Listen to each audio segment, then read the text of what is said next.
Rasim Lika, i përket atij brezi njerëzish që u formuan përmes punës dhe arsimit.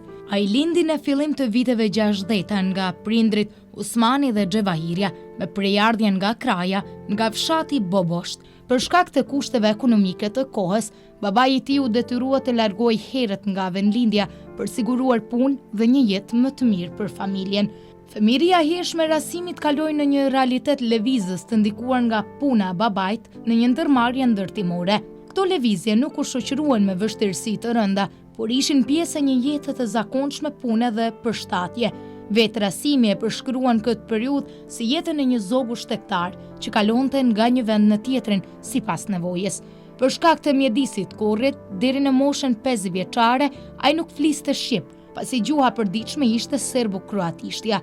Vetëm pas kthimit përfundimtar të familjes në Ulqen, në mesin e viteve 60, Rasimi filloi të mësonte gjuhën amtare përmes kontaktit me fëmijët e lagjës dhe jetës së përditshme. Në moshën 7 vjeçare nisi shkollën fillore në Ulqin, shkollën e mesme e kreu në gjimnazin e Ulqinit, të cilin e përfundoi në vitin 1980.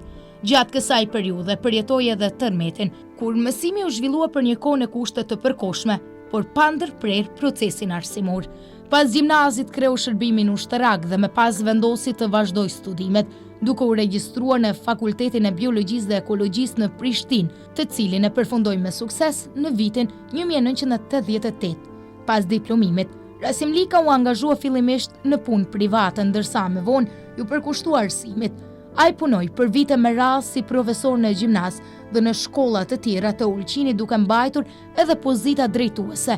Paralelisht, u angazhua në çështje ekologjike, në organizata jo qeveritare dhe në hortikulturë. Sot në penzion, ai vazhdon të jetë aktiv në fusha që lidhen me natyrën dhe mjedisin.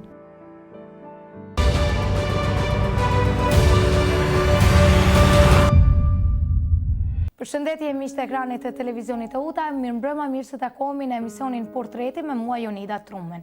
Në këtë emision mbledhim histori të ndryshme të personazheve që vinë të ftuar në këtë emision për të treguar etapat e jetës së tyre. Unë sot në këtë emision të dytë të këtij sezoni kam Rasim Likën, ai i cili është profesor i biologjisë dhe ekologjisë. Ai do të na flasë për fillimet, rrugtimin se si arriti të bëhet një profesor, rrugtimin e tij shkollor, por të flasim edhe për detyrat e tjera që kishte në jetë. Faleminderit që pranuat, jeni sot së bashku me mua. Mirëmbrëma edhe juve. Para se të shqelloj temën e duhur, kisha pas dëshirë t'ju përshëndes. Ju faleminderit për ftesën.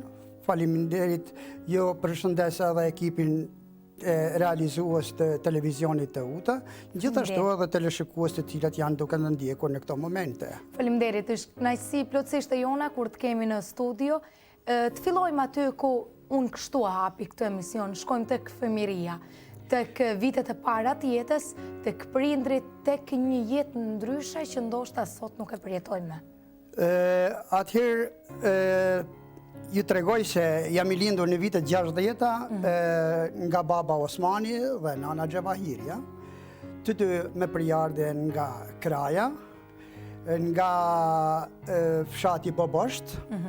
Bobosht, atje ato kishin jetuar, kishin kaluar kohën fëminore, mirë po babai ka pasur një histori, të themi kështu, jashtëzakonisht interesante, sepse ka qenë i katërti vlla, dhe më thanë 4 vllazën edhe një motër, mirë po duke dirigjuar kushtet e atëhershme të asaj kohe, ka pasur skamllek, varflek, edhe kështu që baba jem në moshën 12-13 vjeçare, detyrohet të dalë mbi malet e krajës dhe të shkojë në anën e Tivarit. I vetëm? Në anën e Tivarit, shumë i ri, sa që as prind deri vonë nuk e kanë ditë a kanë të gjallë apo jo. Mirë po, ndërkohë, ai pak si maj shkath, detyrohet të punoj punë të ndryshme, me rrezikshmëri jashtëzakonisht të madhe në atë kohë, sepse ka qenë gjendje lufte, ku ishin të gjithë partizanët dhe armiqët ishin në kamp, do të thotë se ka qenë, si themi, para plumbave dhe gjithmonë në një rrezikshmëri jete. Mirë po ndërkohë, pështan dhe punon punë të ndryshme, sidomos në zonën e Tivarit të vjetër, të disa familje ulqinake me përjardhjen nga Ulqini. Aty ata e kanë ruajt jashtëzakonisht mirë sikur se fëmijën e vet, derisa përfundoi lufta. Kur përfundoi lufta, nuk e dinte mirë gjuhën serbo-kroate në atë kohë, mirë po gjatë karrierës së tij në Tivar, e mësoi jashtëzakonisht mirë gjuhën, e përvetsoi mirë gjuhën serbo-kroate dhe me shkallësitë e tija ai u detyru të punoj punë të ndryshme, edhe në një moment punësohet në një organizatë të Beogradit, një Jugosllavinë e atëhershme, Ivan Milutinović, i cili punonte për Jugosllavi dhe merrej me asfaltimin e rrugëve, ndërtimin e urave e tjerë. Mirë po, zgjurësia e tij në organizat e bëri që të merret me maqina, me vozitjen e maqinave, dhe ata organizata e detyron të shkojë në kurs në Sarajevo dhe në këtë mënyrë ai bëhet jashtëzakonisht i aftë në atë drejtim dhe jashtëzakonisht i aftë, si themi, në atë organizat. Meqenëse se rrugët nuk ishin në lidhje me krajen, e vetmja rrugë ka qenë përmes liçenit, as nuk ka funksionuar rruga nëpër Podgoricë, as rruga nëpër Ulqin. Rruga në Podgoricë, rrugën në Podgoricë e ka ndërtuar vetë baba jem, me organizatën Ivan Milutinović, e cila e ka marrë në vitet 60. Në vitet 60, mirë po, para viteve 60, baba detyrohet të shkoj përsëri në kraj, përmes rrugëve malore, edhe atje fejohet me Xhevahiren, do të thotë vajzë nga një familje mjaft fisnike, themi këtu nga fisi Subashi. Mirë po, me qenë se kushtet e dirigjojshën në organizat, ai u detyrua që në momentin përkatëses të martesës, nusja të qëndroj në shtëpi, atje derisa të krijoj kushte që ta marrë nusën me vete. Organizata, Ivan Milutinović e kishte selin në Bakar afër Rijekët. Në Bakar afër Rijekët, edhe atje e merr gruan me veti, mas 2-3 muaj e merr gruan me veti, edhe atje kalojnë një kohë të gjatë, derisa organizata Ivan Milutinović e merr punën në Maltëzi. Mirë po, aja periudhë përfshin diku rreth një vjet e gjys, edhe mas një vitit lindi edhe unë, kur lindja ishte në Tivar, për arsye se me vitet 50 fillon të bëhet rruga Ulqin-Tivar. Kur bëhet Ulqin-Tivar, qilet pak horizonti, dhe ai me vitin 1950 e blen tokën në Ulqin. Me qenë se tash fillon lidhshmëria me Ulqin, ai mbjen mu prej Kroacijet të linde në Tivar, edhe përsëri mua më çojnë mandej në kraj, rri një 2-3 muaj atje, derisa krijon kushte për me marrë nusën me gjithë djalë me veti. E merr nusën me djalë edhe shkon në Bakar afër Rijekët, aty rrim në 8 muaj. Mas 8 muajve organizata shkon në Zagreb, 4 muaj, edhe mas 4 muajve organizata merr thash edhe një herë punë në Maltëzi, edhe jena detyruar të vim në Maltëzi. Mirë po, kur erdha në Maltëzi, unë kam kaluar një jetë fëminore sikurse një zog shtektar. Themi, kam kaluar prej një vendit në vendin tjetër, domethënë në rajonin prej Podgoricës deri në Budve. Të parën herë kur kena ardhë këtu, kena ardhë në Rezheviq afër Kishës, domethënë aty kam jetuar, kam kaluar jetën fëminore, aty kemi takuar edhe një familje kranjane, babën Adem Berjashi, babën e Zenel Berjashit, të ndjerit Zenel Berjashit, dhe aty kena na një vjet e gjys. Dhe me thanë, kur organizata ka shkuar me qenë se mundësit për udhtim kanë qenë jashtëzakonisht të vogla, të vështira, atëherë po mendoj maqineria ka shkuar duke u largu, duke asfaltu rrugën e duke largu. Mirë po, nga vendbanimi i largt, gjithmonë i ka qenë i detyruar me gjetë, si të themi, banesë përsëri për 10-15 kilometra më afër. Edhe kështu mandej kena shku prej Rezheviqit në Petrovac, prej Petrovacit kena shku në Bularic, prej Bularicet jetë në Petrovac, edhe prej Petrovacit, masonena jena hjedh prej Pashtrovac Kagorës, nalt, që është mbi mal, jem hjedh në pjesën e rajonit të Podgoricës. Podgoricës, atje në rajonin e Podgoricës, ajo mbushja për mbiliqenin e Shkodrës, prej të ura e Moraqës, deri në Vranin, ka zgjatër jashtëzakonisht shumë. Edhe baba ka gjetë banesë në Sjevna, afër ku ishtë tash Kalja. Aty, afër Vorrezave, aty kena pas një shtëpi të vogël, aty kena ndaj një vjet e gjys, prej aty masonena detyrohet për me mbush këtë që thashon në liçenin e Shkodrës, edhe kena ndaj në Vranin. Prej në Vranin kam ndaj në tokën e kishës të një person i cili ka ruajt kishën në pas Vraninit. Ajo kishë tash është djegë dhe shkatruar të një familje shumë e mirë, i quajtur Vido Gazivoda.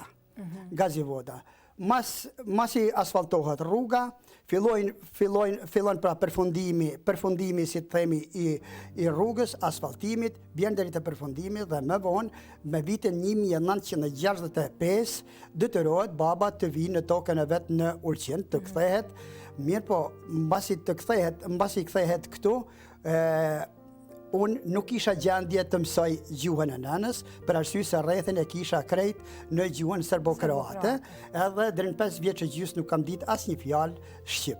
Mirë, po kur vej në Ulqin me vitin 1966, gadisim shtëpinë me 1966, mirë po, unë kisha një moshë prej 5 vjeç e gjys në atë kohë, dhe nuk e disha pra si thash asnjë fjalë shqip. Mirë po, me qenë se rrethi ishte krejt shqiptar, me lojnat e mia dhe kontakti me fëmijët e Kojshis, fillova të mësoj gjuhën shqipe, gjuhën amtare, dhe në këtë rast edhe në shkollë vendosen që të më çojnë në gjuhën amtare. Në gjuhën shqipe dhe në moshën 7 vjeçare, bëhem pra, si të themi, fillestari i shkollës. Shkolla ka qenë atëherë afër Boshko Strugarit, domethënë nën kalat e Ulqinit, një shkollë e vjetër, atje pra kam shkuar dhe ka qenë nana e detyruar, do të thotë prej Kodrave, të më çoj për çdo ditë për dore deri në Kala. Mirë po ajo që nuk zgjati shumë, dhe kështu që u bë ndërtesa e re, ku ishte policia e sotme, mandej ndërtesa zjarfikësve dhe ndërtesa sociale. Ajo ka qenë pra si shkollë fillore, është quajtur pra shkolla Marshall Tito. Aty e kemi kryer pra shkollën fillore, mbas shkollës fillore, filluam pra edhe shkollën e mesme. Shkolla e mesme ishte atëherë në këtu ku ka qenë edhe sot, në vitet 70-ta, 72, u bë pra gjimnazi, edhe aty e kemi kryer gjimnazin në vitin 1980. Mirë, po para se kemi përkujtoj se para se kryme gjimnazin, na kemi përjetuar aty një stres jashtëzakonisht të madh, kohën e 79-ve kur ishte tërmeti, dhe në vitin e tretë nuk kemi bërë shkollime në kushte normale, por i kemi bërë nën çadra në plazh të madhe. Edhe mbas vitit, domethënë mbas vitit të tretë, ishte viti i tretë, mbas vitit të tretë, e renovuan shkollën edhe u kthyme në vitin e katërt përsëri në ndërtesën e mëparshme. Po si ishe si nxënës? Kisha zellin e mësimit? Shiqa, kishim zellin e mësimit ka qenë pak krejtësisht ndryshe krahasuar me kohën e sotit. Kanë qenë kohënat më të kënaqshme, kena pas dëshira të ndryshme, mundësit i kena pas të mëdhaja, pa marrë parasysh se kemi jetuar në një shtet komunist. Kemi jetuar në një shtet komunist, por nuk kemi pas në komunizëm totalitar, si kurse pas Shqipëria, Kina, ose Kuba, apo dikush, na kemi qenë një shtet komunist liberal, ku kena pas të drejtë të dalim të gjithë, kemi pas horizontin e hapur, botë të çelura dyert ndaj botës. Në vitin, unë 16 vjeçar, në vitin e parë, e kam pas pasaportën në xhep edhe shkojsha për çdo javë në Itali. Ka funksionuar, çdo gjë ka qenë normale. Neve në shkollën e mesme kanë ardhur me na thanë ku da me punu. Ku da me punu? Sot nuk dvet kush ku da me punu ma. Ku da me punu? Ka funksionuar shteti, pa marrë parasysh Jugosllavi, pa ka funksionuar shteti. Ka qenë ajo shembull konkret koha e vllazërim bashkimit. Ndoshta si rezultat i kohës së vllazërim bashkimit ka pas edhe të metat e veta, sepse mas interesit material ti humb çështjen tënde, humb çështjet nacionale, humb çështjet kulturore, nuk bjen mend se të marr parja për para. Ana materialet marrë përpara. Prandaj, na si rezultati i asaj, kena pas dëshirë që prej sistemit një partijak të kalojmë në sistemin shumë partijak. Edhe kështu shembull konkret nga koha e komunizmit vjen koha e demokracisë, e cila për mua as pak s'ka qenë e kënaqshme krahasuar me kohën që thonë këta bile të dobra vremena. A jetë më kuptu. Sreqna vremena. Ka qenë jashtëzakonisht një kohë e kënaqshme ku kena ditë për shembull që të organizojmë, të dalim, të luajmë, të shkojmë, të gjuajmë, apo më kupton, kena pas kalimerat e veta, kena shku për shembull me gjujt shpend të ndryshme, kemi organizuar, gjithmonë i kemi bën planet me njëherë, mos i kena shku prej shkollet. Sot nuk bën kërkush plane, sot kanë met njerëzit para ekraneve. E kështu që në përgjithësi ato gjana që ndoshta për mua kanë qenë jashtëzakonisht momente që më kanë lanë mbrez dhe përshtypje, sot të fëmijët të rinit nuk ekzistojnë. Nuk ekzistojnë. Edhe është e kohë si të themi, t'ju shpjegohet. Sepse me njëherë që vlerësojnë edhe thotë këtë njeri e ka shkel koha. Po shërbimin ushtarak, si e keni përjetuar? Me vitin 1980 vjen ligji për shërbim ushtarak 12+3.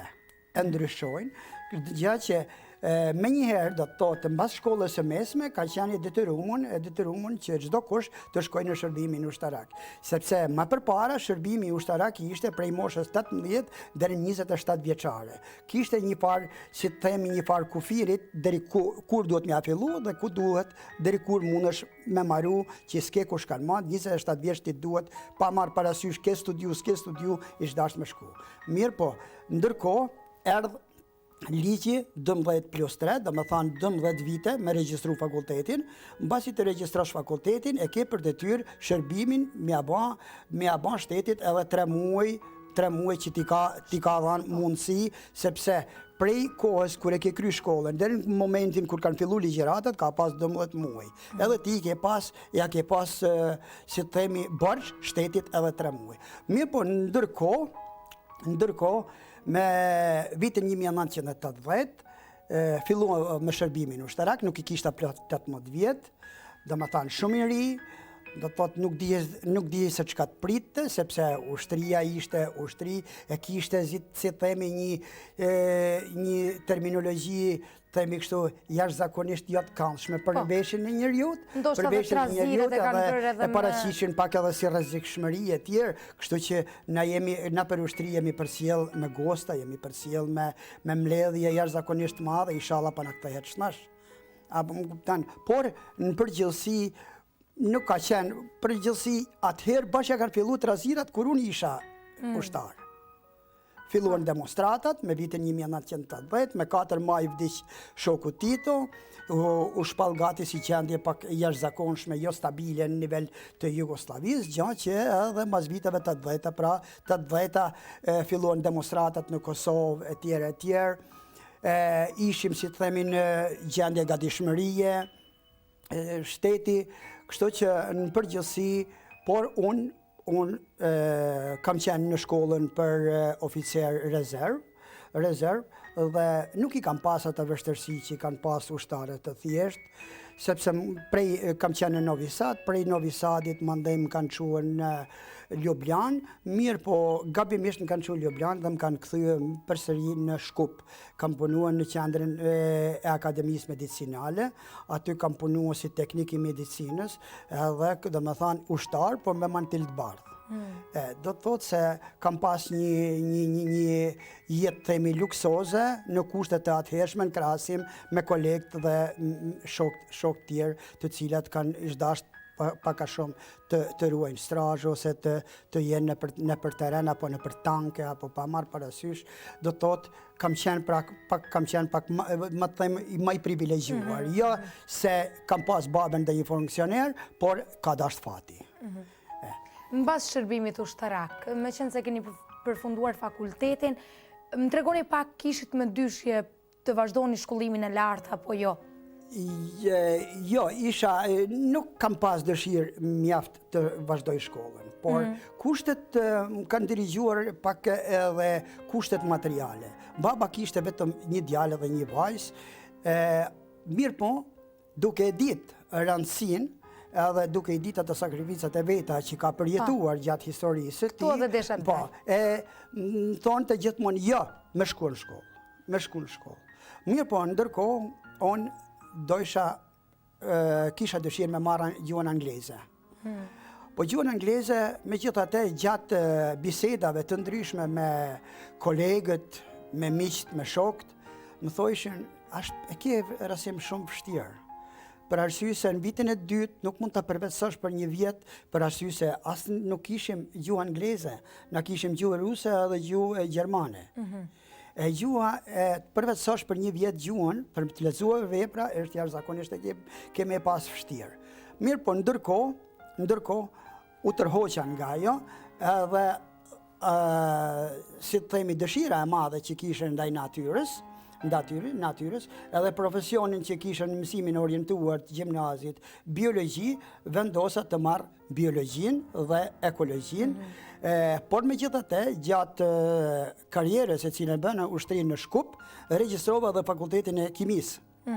Fakultetin e kimisë, mirë po ndryshuan kushtet, me qenë se kisha dëshirë që të marrë edhe motrën në shkollën e mesme në Prishtinë, atëherë i tërhoqa dokumentat prej Shkupit edhe regjistrova në Prishtinë Fakultetin e Biologjisë dhe Ekologjisë, e cila e kryva me mjaft sukses.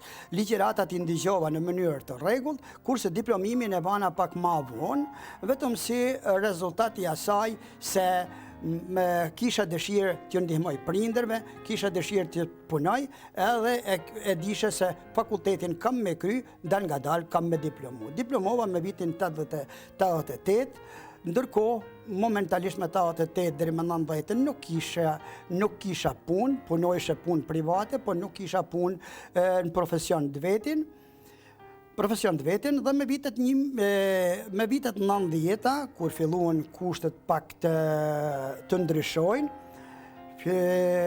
ishte koha e Ante Markovicit, koha e devalvimit, ku paret ishin me miliona. E devalvimi ishte aq i madh sa që shembull konkret, një kamion buk mund ta mirëshe me 20 marka. Aq ka qenë devalvimi i madh brenda ditës.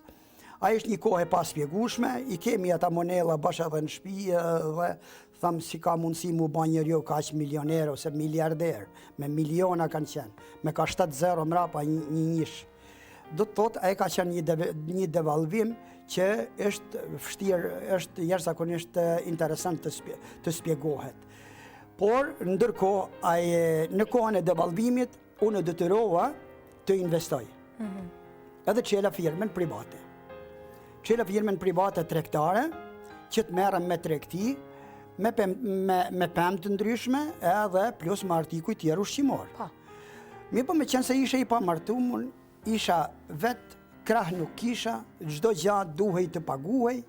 I pata punëtore, një 3 punëtore, kisha një dyqan në majet pazarit, kurse dytën e kisha gjatë sezonës në plazh të madhe në Port Milen, ku është tash objekti i cili është goditur tash, edhe ndërkohë në këtë rast e paq se mund të prosperoj, kam kaluar jashtëzakonisht mirë, sa që ndoshta mos them jam pishman që e kam shu tregtin, sepse kam mund të jem aq kam qenë në nivel të suksesit, sa që më vjen keq që ndoshta jam punësuar në punën e shtetit, por megjithatë puna e shtetit kam pas dëshirë ta dëshmoj profesionin, edhe harxhimet të cilat kanë bërë prindët e mi. Apo më kupton për shkollimin tim. Farë mënyre t'ju shpërblesha që ashtu pra, që t'ju shpërblej pak a shumë, edhe më jepet rasti, çeret konkursin në gjimnaz, edhe çeret një konkurs në komunë, do të kryen shërbimet ekologjike, do më thanë endin për ekologji, aty sekretariati për ekologji, edhe në gjimnaz. Mirë po, ajde, unë i paraqita dokumentat në gjimnaz, më pranun, aty punova 7 vite, mirë po isha beqar, i pa martuar, kishe presione nga prindët, kishe presione nga kolegët, rësim, pse kështu, çka po bën, edhe në këtë rast vendosa me vitin 96 të fejohem me zonjën Ilmira Lika, e cila ishte atëherë një person medial i televizionit Malit të Zi, edhe me 97 lidhim jetën bashkëshortore, në të cilën fitojmë 5 fëmijë dhe planin familjar brenda 8 viteve e përmbushim me 3 djelm dhe 2 vajza. Të gjithë shëndoshe mirë, faleminderit, të gjithë shëndoshe mirë, sot janë të gjithë të shkolluar në zonat e ndryshme të rajonit, duke filluar prej Malit të Zi, në Shqipëri, në Podgoricë edhe derit në Turqi Adana. Dhe me thanë, të gjithë 3 janë të diplomuar, njëri është në vitin e 3 IT shkencat kompjuterike, kurse vajza ma e vogël është viti i parë shkencat politike. Edhe kështu që brenda kuadrit familjar, brenda si themi gjirit familjar, kam kuadra të llojeve të ndryshme, duke kyçur edhe profesionet e nanës edhe babait. Të mbesim pak aty tek profesionit, tek puna 7 vjeçare në gjimnaz. Pas gjimnazit ku? Pas gjimnazit, merret rasti për arsye se mbetëm pa orë, atëherë pas gjimnazit, me njëherë u punësova në shkollën Marshall Tito, aty kam bërë dikur 17-18 vite, me vitin 2014 shkoj edhe si zavendës drejtor në shkollën Boshko Strugar, kështu që në përgjithësi kam, si të themi, i kam vizituar të gjitha shkollat e komunës së Ulqinit, përveç zonave rurale, dhe mendoj se çdo njëra e di se si merr frym. Por në përgjithësi mbas Boshko Strugarit, domethënë mbas mandatit 4 vjeçar, kthehem përsëri në shkollën Marshall Tito si koordinator i arsimit, plotësoj edhe atë afat dhe me mosh shkoj sepse e pash se edhe arsimi është duke shkuar themi të poshtë, nuk e ka ma atë kuptimin e plot fjalës sikur se ka qenë dikur, apo më kupton arsim e edukim, shkolla nuk e ka pas ma si themi atë kuptimin e plot të fjalës që thuhet kjo është shkollë, edhe si rezultat i saj vendosa të largohem edhe të dal në penzion dhe në vitin 2023 jam në penzion edhe sot shijoj penzionin edhe merrem me punë të ndryshme. Mirë, po gjatë karrierës së punës kam punuar edhe punë të ndryshme, por profesionale. Do me thanë, e kam shfryzu profesionin edhe në teren. Me 2009 formoj një organizat jo qeveritare ekologjike, për arsye me qëllim që të kontriboj pak a shumë mbi gjendjen e natyrës, mbi problemet ekologjike, mbi degradimin e natyrës, mbi devastimin e natyrës. Megjithatë, unë me veprimtaritë mia kam mundu të ngris zërin maksimalisht në për tryezat të rrëmbullakta, edhe në për rajon, se kam qenë i ftuar edhe në për rajon, deri në Barcelonë kam qenë i ftuar, pra edhe në për rajon, edhe në për Podgoricë, por megjithatë ka qenë shumë e kotë, sepse njëra është fol, tjetra është punuar, diçka tjetër është menduar. aje du më kuptu edhe në përgjithësi nuk ka funksionua ashtu si kurse ka qenë dëshira e ime. Mirë po, me gjithate, pas organizatës jo qeveritare, jam marrë edhe me hortikulturë, do me thënë kanë shfryzuar maksimalisht profesionin tim, jam marrë me hibride, me shartimet, llojeve të ndryshme, kam fituar hibride të reja, me qenë se kam pas kushtet e atilla, rrethin asisojit, edhe kam shfrytzuar maksimalisht. 5 fëmijë i kam shkolluar me hortikulturë gati.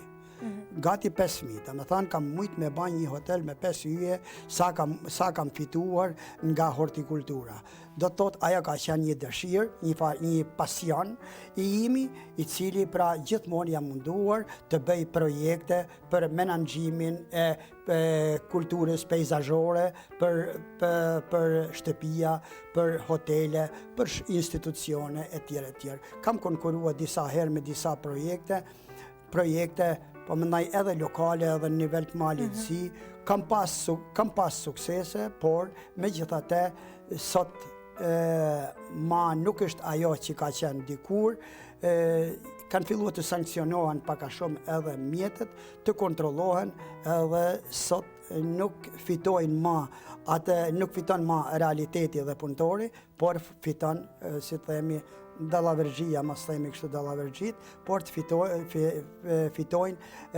organizatat që janë më të privilegjuara edhe që qëndrojnë ma afër institucioneve përkatëse.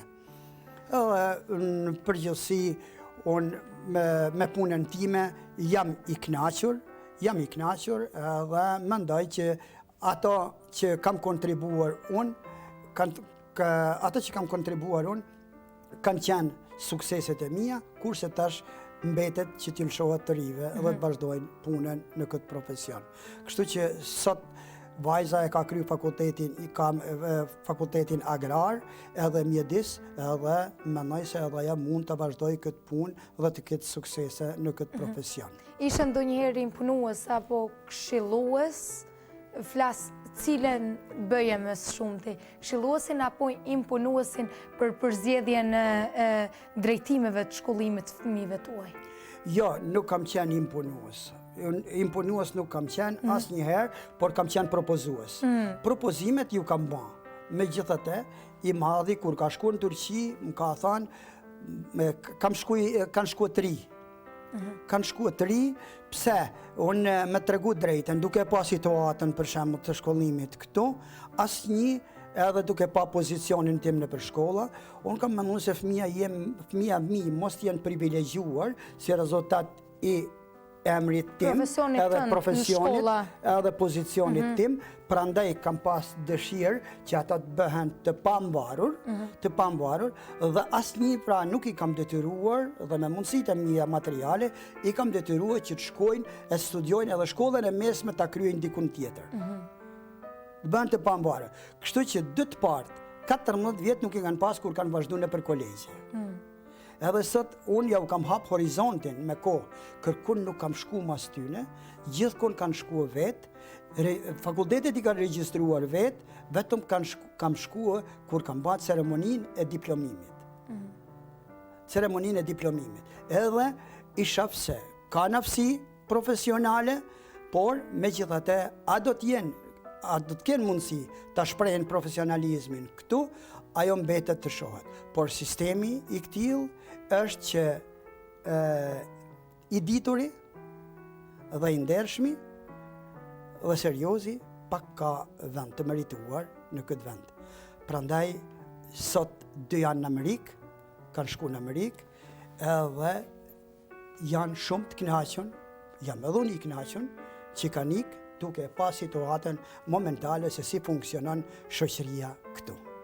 Kjo është, do të thot, krejt politik, dhe çdo gjë që bëhet politik nuk mbetet shpresa për njeriun normal dhe për njeriun e mërshëm. Prandaj, sot unë mendoj se është mkat të thuhet a jam normal. A jam normal. Është çudi të thuhet a jam normal, unë se çka shoh. Prandaj, mendoj se suksese gjithkuj, prandaj si thonë këta qas i zuzecima, më kuptan, respekt për çdo kënd, por në përgjithësi, unë kam respekt. Vetë për punëtorin, unë kam respekt. Për të mërshëm, unë kam respekt për njeriu serios, a jetë më kuptu, edhe njeriu i cili punon edhe i kontribon shoqënisë, familjes vetë, edhe ka idejat mirë fillta për mirëkuptimin e ruajtjes së nacionalitetit. Rasim, falenderoj shumë për këtë bisedë, falenderoj shumë për këtë rrugtim tëndin gjatë etapave të jetës tënde. Faleminderit që ndave këtë histori. Faleminderit edhe juve, unë kisha pas biseda, ndoshta kam qenë i shkurt, por minutazhen e keni caktuar, por në përgjithësi, sa i përket historiatit tim, kisha pas material të bollshëm dhe mjaft të mjaftueshëm për të folur mbranda jo vetëm një orë, por edhe 12 orë. Domethënë se jeta është një sakrificë, jeta është mjaft interesante, sikurse ta dish ta spjegosh edhe atë dish ta menaxhosh. Domethënë punohet për të jetuar. Punohet për të jetuar. Edhe një pyetje për në fund, Rasim, mendon që e keni përmbyllur ndoshta atë misionin tënd në jetë sa i përket përmbushjeve të disa detyrimeve kryesore në jetë, si është rritja fëmijëve, shkollimi i tyre, ndoshta edhe shpërblimi i sakrificës ndaj prindërve? Shiqa, njeriu ndoshta s'mund me qenë i kënaqur gjithmonë, sepse nuk e din, ai ka përmbush të gjitha. Por në përgjithësi, po të tregoj që jam munduar të jam i sinqert dhe serios, edhe në mënyrë të vazhdueshme të përmbushi ato rregullat të cilat i tregon, i don një familje, edhe të cilën i don shoqëria. Por shoqëria normale, shoqëri normale. Flas, edhe unë mendoj se kanë qenë të kënaqur. Edhe prind me jetën time, sepse gjithmonë kam punuar, si jam larguar punës, edhe pse nuk i kam pas kushtet, por e ma kanë bërë qefin, se kam qenë një djali vetëm, kërkun, unë kam shëtit, para 40 vjetëve kam qenë në London. Para 40 viteve kam qenë në London, shembull konkret. A jetë më kuptu. E sot shumicës më ja përmend, për ndaj këtyre udhëtimeve që janë jashtëzakonisht gratis, edhe sot janë të pak që shkojnë deri në London. E unë thash se në Itali kena qenë për çdo javë, vetëm me ndryshu modën. Domethënë kam qenë nga ana e prindërve, kam qenë shumë stimulues sa i përket anës materiale, edhe unë ndaj tyre kam qenë maksimalisht shpërblyes, domethënë ju kam sjell gjithmonë me të mira, edhe fëmijët janë duke ndëgjuar, janë duke shkuar, kur një lloj eksesit se kam pas ala me 5 fëmijë. Nana pas rahmet më ka pas thanë që si ka mundësi që 5 fëmijë i rritme edhe një gotë ala nuk na u thyje. Domethënë, sot me të mirat e tyne, me sjelljet e tyne, me menaxhimin e jetës së tyre, edhe kërkimin për një jetë më të mirë, jam një ndër prindërt më të kënaqshëm. Pa marrë parasysh a kanë me jetuar në vendin e vet apo kanë me jetuar diku tjetër. Unë derisa të jam shnash e mirë, derisa të kam jetën dhe derisa të jam vital, do të shkoj në mënyrë të vazhdueshme në krah të balonës dhe do t'i vizitoj. Kur nuk kena mundësi, le të na shohin. Një ashtu përfundon karriera e një njeriu i cili mendon gjithmonë mirë dhe ka projektin profitabil për një jetë normale. Falenderoj shumë për gjitha këto fjalë. Faleminderit. Dhe ju dëshiroj si juve, si fëmijëve, si familjes, vetëm sukses. Faleminderit edhe juve, faleminderit për ftesën edhe një herë u përshëndes dhe natën e mirë. Faleminderit edhe shikuesit e ekranit të televizionit të UTA që qëndruan të minutazh në emisionin Portreti me mua Jonida Trumen. Deri tek takimi i ardhshëm, mirëmbëjtje dhe natën e mirë.